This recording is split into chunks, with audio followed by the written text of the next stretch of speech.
ici, effectivement, monsieur, cette découverte permet de structurer le zodiaque. C'est-à-dire, vous avez le zodiaque, si on peut le regarder comme un cercle, si on veut, donc qui est un lieu de passage des planètes dans le ciel. Eh bien, on va mettre des points de repère, on va dire. Là, c'est quand c'est comme. Là, il y a certaines constellations quand c'est le printemps, quand c'est l'été, quand c'est l'automne, quand c'est l'hiver.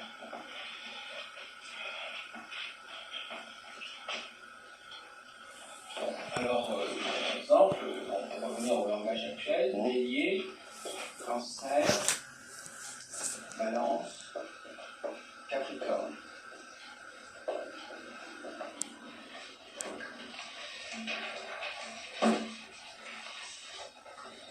Parce que, par définition, c'est un inconvénient avec un cercle, c'est qu'il faut lui trouver un point de départ.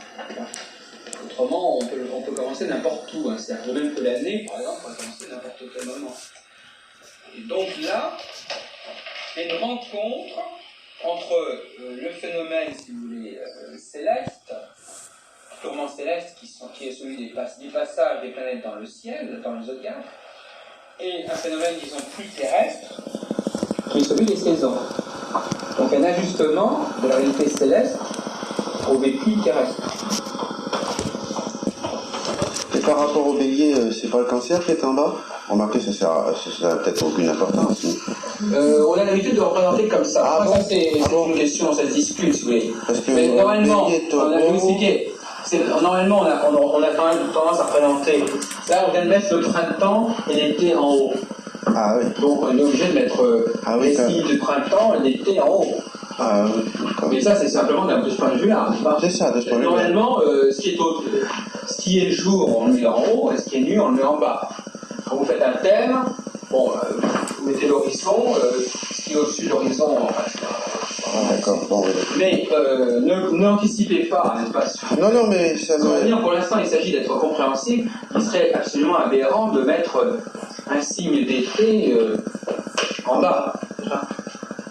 On met l'été et le printemps vers le haut et l'hiver, etc. Mais pour l'instant, on n'est pas encore à dresser un thème. Hein. Ah voilà, c'est ça, d'accord. On est en train de comprendre un certain nombre de mécanismes. Bon. Ce qu'il faut comprendre aussi, c'est que une autre définition plus pointue des saisons est liée au rapport du Soleil avec l'équateur. Alors vous voyez, vous retrouvez encore le mot d'équilibre, écu, équateur, égalité. Donc nous avons notre Terre avec l'équateur, qui sépare en deux hémisphères, et en deux moitiés de sphère, l'hémisphère nord et l'hémisphère sud. Or, vous savez que les saisons sont inversées du nord au sud. Quand on a l'été dans l'hémisphère nord, on a l'hiver dans l'hémisphère sud, etc. Par exemple, le carnaval de Rio se déroule au Brésil en été, même si pour nous, ici, c'est l'hiver. Et on n'imaginerait pas des gens courant à moitié nus en plein hiver. Je veux dire, non, mais souvent on n'y pense pas. On dit, bon, il faut s'en février, on se demande pourquoi. Mais en fait, c'est parce que tout simplement, c'est une saison qui est. C'est comme si c'était le mois d'août, en fait. Alors, le soleil, si vous voulez, en quelque sorte, arrose alternativement l'hémisphère nord et l'hémisphère sud. Quand il arrose le nord, on a les mauvaises saisons dans le sud, mauvaise saison, c'est-à-dire l'automne et l'hiver, et quand il arrose le sud, on a les mauvaises saisons dans le nord, c'est-à-dire l'automne et l'hiver.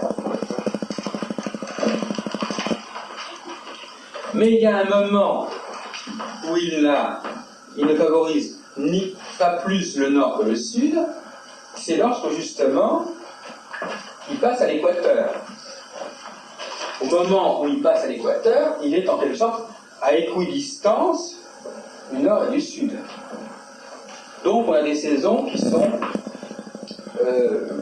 intermédiaires, qui ne penchent ni dans un sens ni dans l'autre. Donc si vous voulez, l'équinoxe ne peut pas se comprendre sans comprendre que c'est la position du Soleil à l'équateur, donc dans une situation de neutralité, qui provoque ce phénomène équinoxial. Et qui fait que pour l'hémisphère nord, au même moment, on aura le printemps et on aura l'automne pour l'hémisphère sud. C'est pour ça que les deux équinoxes se ressemblent. Et tout à l'heure, ce sont deux saisons qui se ressemblent, puisqu'elles ont comme caractéristique identique d'avoir une égalité de jour et de nuit. Donc, il faudrait donc répondre par rapport à la question qu'est-ce que le printemps? C'est le passage du Soleil qui vient de l'hémisphère sud vers l'hémisphère nord à l'équateur. Le printemps dans l'hémisphère nord. Ou si vous voulez, pour une vision plus simple, le printemps c'est lié au passage du Soleil à l'équateur.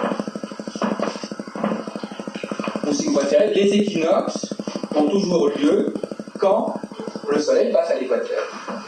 Ils ne peuvent avoir lieu que lorsque le Soleil passe à l'équateur. Donc, équinoxe et équateur sont deux notions parfaitement liées. Ce qui représente comme avantage pour vous de pouvoir visualiser géographiquement, en quelque sorte, le phénomène. Pourquoi?